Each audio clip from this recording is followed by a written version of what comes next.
It is said that there are always three kinds of people in any given society. This threefold distinction has been noted and made by notable sociologists and public intellectuals. But this threefold distinction of the three kinds of people, it was first identified and first stated by the supporters and founders of democracy in ancient Greece. For the Greek people, the people who in many ways gave us the modern civilized world, for the Greek people, the first kind of people in any given society are the idiots. For the Greeks, the idiot is not necessarily someone who is mentally deficient. Rather, for ancient Greek people, the idiot, they said, is someone who is a totally private person, a totally self-centered person, and a totally selfish person. They called him the idiot. The idiot, he is always out for his personal gain and his personal interests. He does not have a public philosophy. He has no knowledge, no skill, no character, and no virtues to be able to live and to be able to contribute in a flourishing society and community. He's all out for his personal pleasures and for his personal treasures. And the Greeks said that the idiot was just an upgraded barbarian. The first kind of person, the idiot. But the Greeks also said that there is a second kind of people in any given society. And the Greeks called these people the tribes people. When we say tribes people, we don't necessarily mean the fact of belonging to a certain tribe, which is a good thing. But when they use the word tribes people, the Greeks meant a tribal and a tribalistic mentality. And the Greeks said that tribes people are those people who are not able to think beyond their small tribe or their small groups. For tribes people, their primary allegiance, their only allegiance, and their ultimate allegiance is to their tribe. Their tribe is their God, and their religion is tribalism. And tribes people, the Greeks said, are always afraid of things that are different, that are a little alien to them. They are always suspicious and fearful.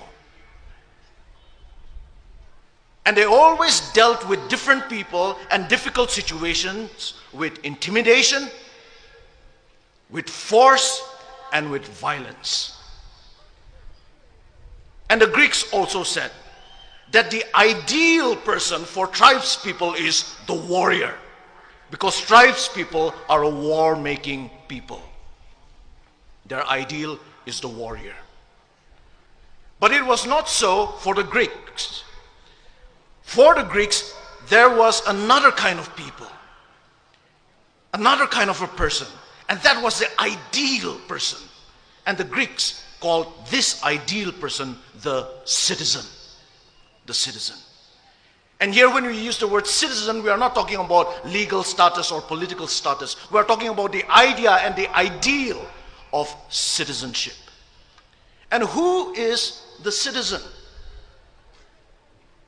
The citizen, according to the Greeks, is someone who has the skills and the knowledge to live a public life, who is able to live a life of civility.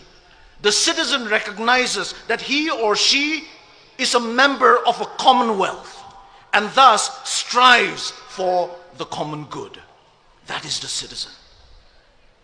The citizen, yes, he or she knows his or her rights in a society.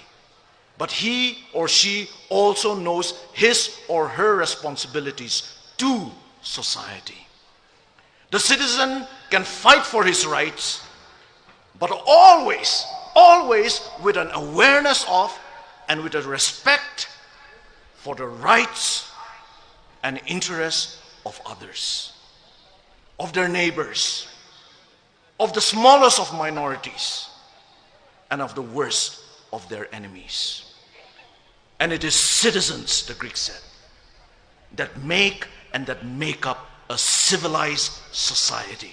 Because citizens settle their differences with civility. So they produce a civilized society. A society that truly lives up to the meaning of the name society.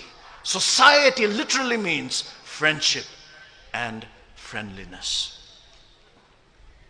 That is the threefold distinction that the Greeks have given us. That is the choice that each and every individual, wherever he or she may be, has to make in a society.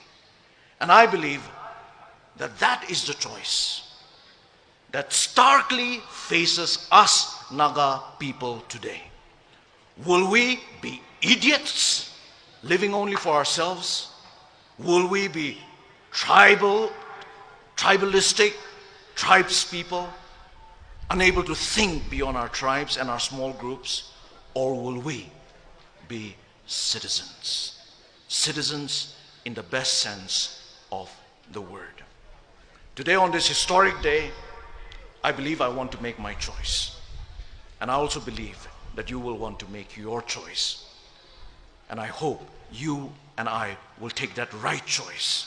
And it is with that hope that I want to finally address you, ladies and gentlemen, as my fellow Naga citizens. May God bless you, and may God bless our Naga people.